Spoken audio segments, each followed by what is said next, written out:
Les relacions transfrontereres entre Girona i el sud de França estan cada vegada més a l'ordre del dia, també en el camp de la salut. El Parc Científic de la Universitat de Girona ha promogut una trobada entre una cinquantena de representants d'organitzacions franceses i catalanes per establir nous marcs de col·laboració en aquest àmbit, incloent una trobada institucional Girona-Montpeller. Propiciar, per exemple, que empreses que volen treballar en l'àmbit aquest de les TIC i la salut, de les TIC i l'envelliment, les TIC i les persones grans, doncs puguin tenir, no tinguin de fer un esforç tan gran per entrar en un camp nou, sinó que nosaltres posem en contacte tots els socis necessaris per desenvolupar qualsevol nou projecte de recerca o qualsevol nou projecte empresarial.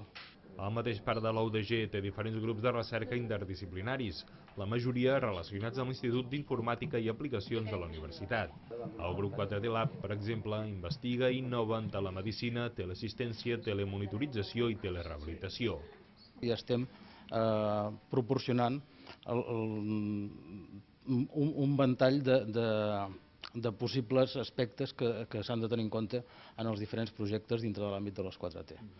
A més, doncs ja tenim, diguéssim, tot el que seria un ecosistema de moltíssimes fundacions i associacions d'aquí, també pacients, també hospitals.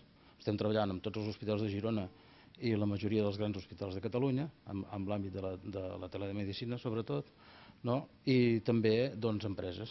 Aquesta jornada, que ha reunit a laboratoris de recerca, empreses de l'àmbit de la diagnosi, la domòtica o l'electrònica i centres mèdics, entre d'altres, coincideix amb la celebració aquest 2012 de l'any europeu per a l'envelliment i la solidaritat entre generacions.